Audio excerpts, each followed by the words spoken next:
I've had a few inflection points in my life, but interestingly, I had two pivotal moments inside 20-foot containers.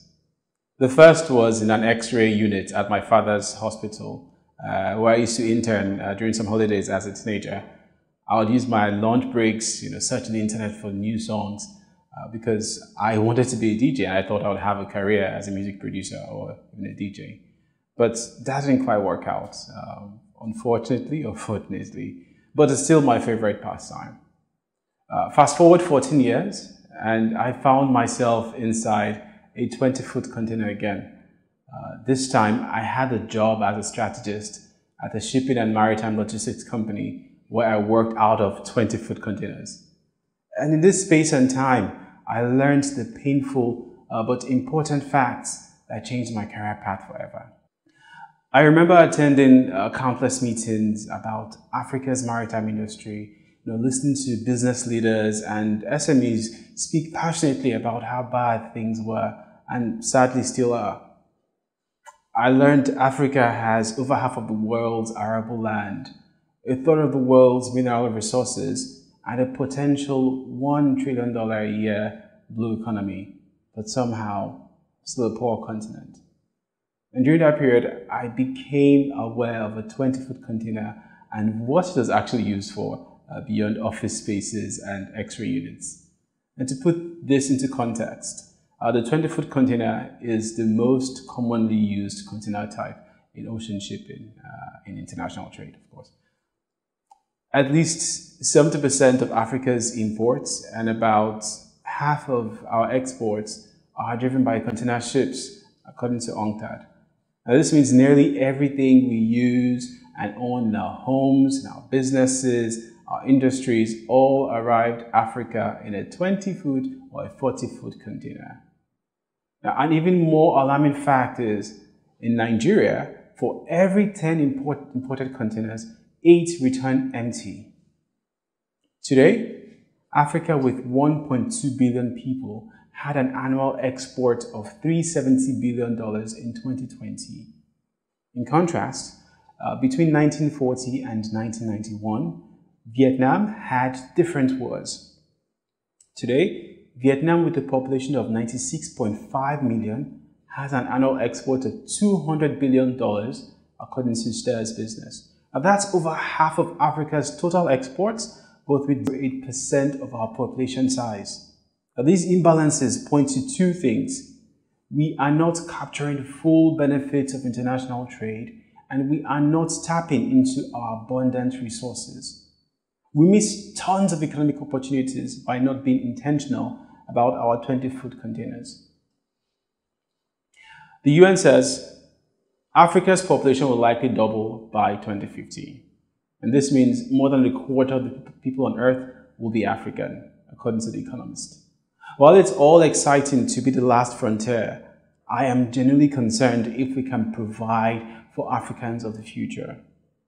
And if we continue in this path, I don't think we can. Our containers go back empty, not because we don't have valuable resources and products to fill them with, but because the process of shipping out of Africa is fragmented, inefficient, and expensive. And most crucially, there is little to no access to trade finance opportunities to facilitate international trade for African small businesses. And they make up 90% of businesses on the continent, at least. My team and I realized that the countries and businesses that win in the global market do not always have the most resources or the best products. They win because they can get their products to their buyers faster and cheaper. And this is because of efficient freight shipping and access to affordable trade finance. We lack both in Africa. In fact, banks facilitate 40% of merchandise trade on the continent. And this is far lower than the global average of 80%. And has also contributed to a huge trade finance gap of at least $81 billion, according to the African Development Bank. In the last 30 years, international trade has contributed to global economic growth that has lifted over 1 billion people out of poverty. Somehow, Africa has not taken advantage of that. but there's an opportunity. And that's why I left my 20-foot container office and started a company with some of the brightest and most passionate Africans to move 20-foot containers for businesses, leveraging technology and data. Because we believe data-driven trade processes will help Africa capture value in international trade, despite our infrastructural gaps. We realized some of Africa's key export markets have inadequate port infrastructure. Similarly, our freight shipping processes from warehouse or farmhouse or factory to a container ship are inefficient, also outdated and largely offline, especially on the customer side. So for instance, before you get your products from a factory in southwest Nigeria to a buyer in Vietnam through Apapa port, you'd have to go through over 12 difficult steps and spend up to 60 days or more before your shipment leaves Nigeria. It's impossible to compete like that. I'm convinced that it can be condensed into less than 5 steps and shipped in less than 40 days if we automate and synchronize the trade finance, shipment booking, and customs processes with technology. It will easily transform the way African businesses trade.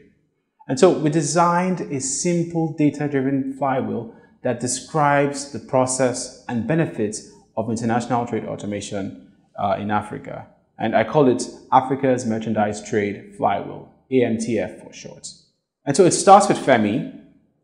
Femi heard about our freight booking WhatsApp chatbot through a friend.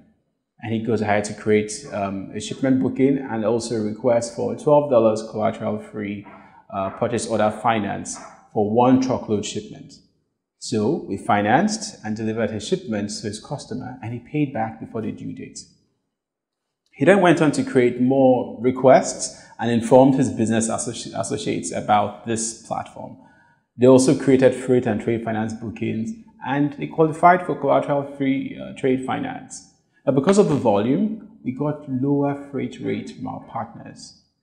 And now we financed 9 container shipments for Femi. However, the external flywheel will be useless without a technology core.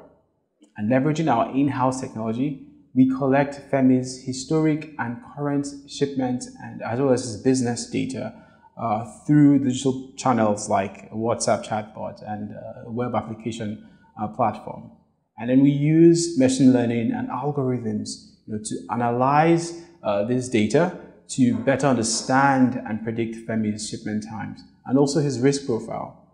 And with this data, Femi now has a better credit score to improve his chances of getting larger ticket trade finance at lower interest rates from us in the future. And we can also plan his shipment weeks in advance.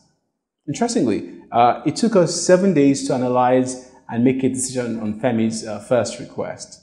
In subsequent requests, it took us less than 24 hours. And he also got lower interest rates and faster freight pickup time.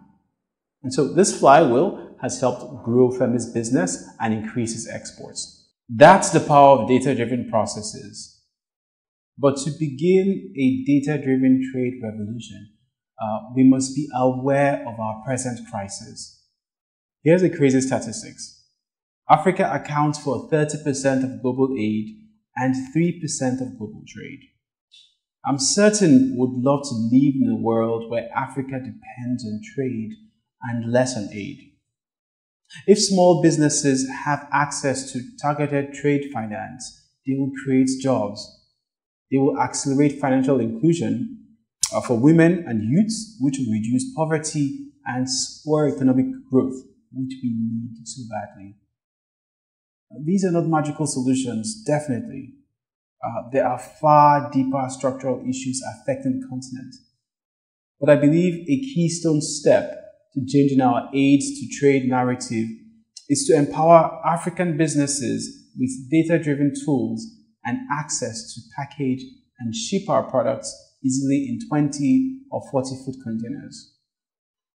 Our auntie, Dr. Ngozi Okonjo-Iweala, the WTO president, once said, "Trade is a force for good, and if properly harnessed, can help lift millions out of poverty and bring shared prosperity." Now, these and much more can be achieved when we fill our containers with the heart, sweat, and ingenuity of our people and ship them abroad. Abroad here doesn't only mean Europe, the US, China, or India. It also means within Africa. The opportunities in intra-Africa trade are limitless. And I'm hopeful AFCFTA will be as impactful as it was designed to be. But it cannot happen without ensuring faster and seamless freight shipping processes and empowering small businesses with affordable trade finance.